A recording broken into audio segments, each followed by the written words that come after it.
Welcome to Daybreak with Ted Tibbett and Michael Pol. If you'd like to call us, our new studio line is 268-1017. Our email is newstalk107.1@gmail.com.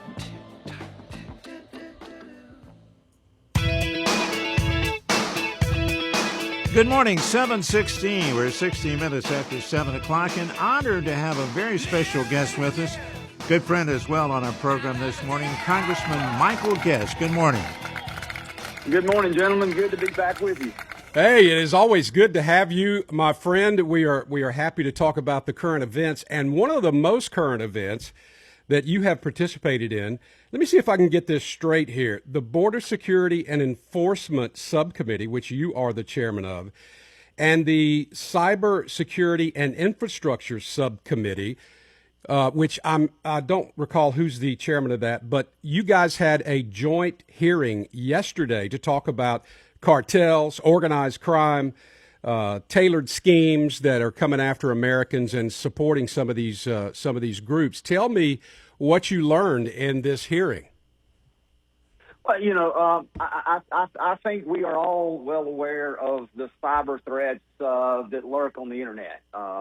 And not only do we see various individuals who are seeking to use the internet for bad actions, but we see the transnational criminal organizations have diversified, and they've diversified from just running drugs and human smuggling to now also participating and being active in cyber attacks against individuals, against institutions. And so the hearing was a joint hearing between our subcommittee, the cyber subcommittee, which is chaired by Andy Ogles from Tennessee. And I spent most of my time talking about the cyber attack that hit University of Mississippi Medical Center in February. We know that cyber attack for 9 days shut down their ability to access medical records, that it caused elective surgeries to be postponed. It caused delays in dialysis treatment, and it impacted not only the hospital itself, but all of the clinics that fall under the UMC umbrella. And it really impacted our state's ability to deliver health care during that cyber attack. And so we talked about ways in which there could be additional authorities where individuals who commit crimes or cyber attacks against medical centers can be charged potentially with acts of terrorism, that would require Congress to step in and change the wording of the statute if it was a cyber attack against the medical institution and an individual were to die because they couldn't get the treatment necessary, that we could make changes to the statute that could allow individuals to be charged with manslaughter or murder. So I thought it was a very positive conversation. Again, we highlighted some of the challenges that all Americans face every time we turn on our computer, every time we get on our device, that we have to continue to be vigilant against these attacks. And then talked about ways in which we can protect Americans and that we can push back and punish those who continue these daily cyber attacks. I tell you, as we sat there, myself and the ranking member from California, the ranking member checked his phone and he had one of the emails that we've all seen saying that he owed money, and if he did not pay it immediately, then a warrant was going to be issued for his arrest. And so these are relentless. We see them every day, and we are trying to find ways in which we can push back and protect Americans from these types of cyber attacks and make sure that we don't have, particularly our seniors, that they don't targets of these scams. How appropriate is it that one of the members actually got a text while you were in this hearing that sort of codifies exactly what's going on here? Now, the problem is most of these people are outside of the reach of the United States law enforcement apparatus. They're in foreign countries. How can we address this when we can't even get these people in a position where we can arrest them? You know, and that was one of the when the conversation was occurring about potentially amending the federal statute as it relates to the definition of terrorism and making the definition fit this type of attack, an attack against a medical institution, medical provider. This would then give the federal government additional tools, additional opportunities to work with countries across the globe to have them arrest and then have them deport those individuals to the United States for prosecution. And so, while it is not the golden bullet, I think it is one of the things that we can do. And again, it is difficult when you have people in countries such as North Korea, Russia, China. Those countries generally refuse to cooperate with our law enforcement investigations. But the terrorist designation does allow the administration some additional tools that they could use. And so I was very happy to hear that is something that our committee can begin to work on. And look, these people cannot be prosecuted harshly enough, particularly those that prey on the elderly, those that prey on seniors, often convincing them at times to give away their life savings for some sort of scam. And look, Congress must do more. It is in a world of cyber borders, it's often difficult to police, but Congress must be aggressive, and we must do everything we can to stop this type of crime. You talk about China and Russia and North Korea. Those countries, and you pointed out the fact that they're not going to be very cooperative. However, Russia and China and North Korea also have criminals that come and somehow get out of their country and end up here in the United States. Maybe there needs to be some give and take there for maybe we'll get you guys some of your prisoners or criminals if you'll help us with ours. I don't know if that'll work or not. Yeah, and look, it may be something that the president can look at using economic influence, the risk of sanctions if they're unwilling to cooperate.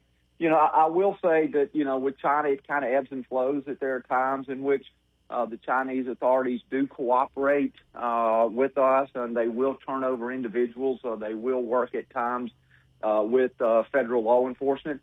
But look, we've got to make sure we're building those relationships, but we've got to make sure that we've got proper statutes in place to charge these individuals, and that we're using the full force of the federal government to seek these individuals out, extradite them back to the United States, and then to make sure that they are prosecuted for the crimes that they've committed. Yeah, I talked to different law enforcement agencies. Being a former law enforcement officer myself, I know a lot of these guys. I talked particularly to one recently when I got this was going around a while back. It was the DMV is looking for you, the Department of Motor Vehicles. And guess what? Mississippi does not even have a Department of Motor Vehicles. So that was the first tip-off that this was an issue. And specifically, these are some of the things that people see, and they may or may not understand what is happening, but they think they've got some sort of fine that they need to pay. The big tip-off is how they want you to pay it. They want you to pay it with a Walmart gift card, or they want you to go to Red Dot and wire them the money. These are not ways in which U.S. agencies, including the state of Mississippi, collect their fines. You're exactly right, whether it be DMV, IRS, the jury duty scam that we've seen a lot, where you're told that you failed to show up for jury duty, and that if you don't immediately send money, the sheriff is going to incarcerate you.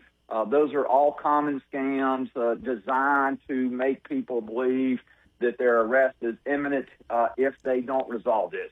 And look, that's just not the way government works.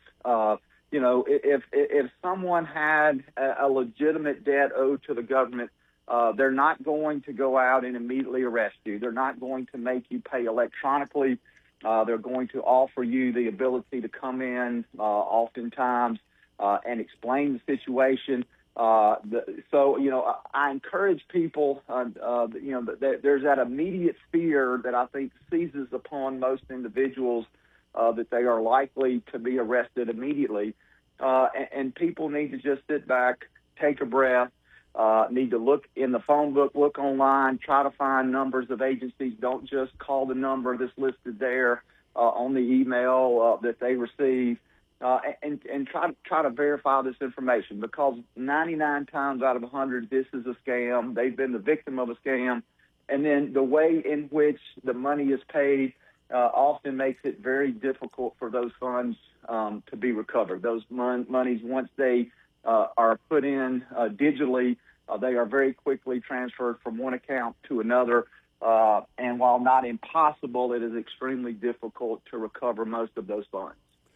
Well, I want to thank you for, this is something that really affects Mississippians and Americans in general. And so people need to be aware of this.